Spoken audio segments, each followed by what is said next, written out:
here in downtown Stockholm, in the old part of the city, trying to talk to ordinary Swedes about their country's decision to join the North Atlantic Treaty Organization, NATO, which celebrates its 75th anniversary this month in Washington. Excuse me, are you Swedish? I don't know if you're very familiar with Swedish public opinion, but up until just 2 or 3 years ago, Swedes were largely opposed to joining NATO. Now that's reversed pretty dramatically. Yeah, I think it's Russia and their power in Europe and the scare that they made on people when they attacked Ukraine. So what happened in 2022, it was a wake-up call, both amongst the public and the experts. No one really saw it coming, and when it happened, it created panic. I think to us in Sweden, it's very hard to understand this because we haven't been in an armed conflict for more than 200 years. So it's so old-fashioned. We think we live in a modern world and modern times and a modern society, and invading somebody else's space is not part of that. The fact that Sweden has joined NATO, I think it makes people feel safer. The main advantage by being in the NATO is increased deterrence. So this is what Sweden hopes to achieve by being in the NATO, to have increased deterrence against Russia. When it comes to the public, I think with regard to NATO and membership in NATO, yes, by and large there is consensus that it's a good move, but that's because, perhaps mainly because the government says so, and this is the high trust society. So if the government thinks it's the right move, then the population tend to tag along. Having said that, it's very clear what the benefits are, but there are segments of the population and perhaps some political parties and political figures that would like more clarification on the responsibility side of the equation. We were brought in a kind of way that, okay, you have to join now or Putin is going to come. And we weren't even told what are we agreeing on? You know, what does NATO imply?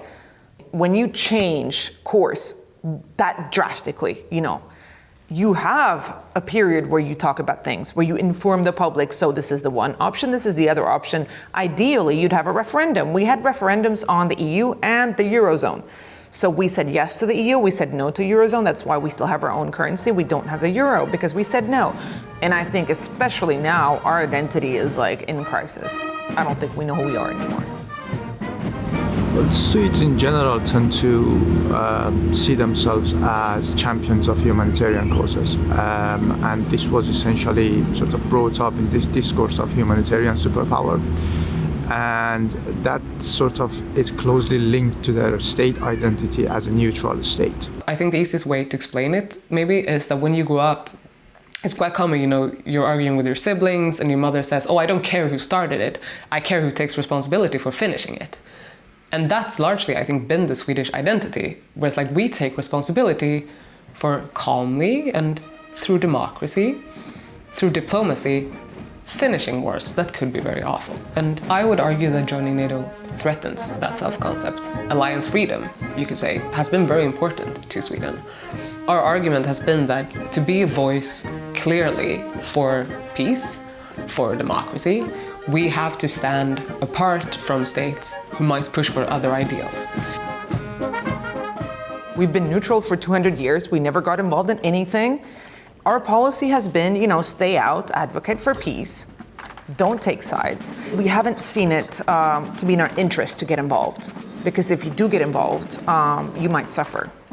So, right, I mean, basically we haven't been drawn into any wars because of this neutrality. That's just bullshit.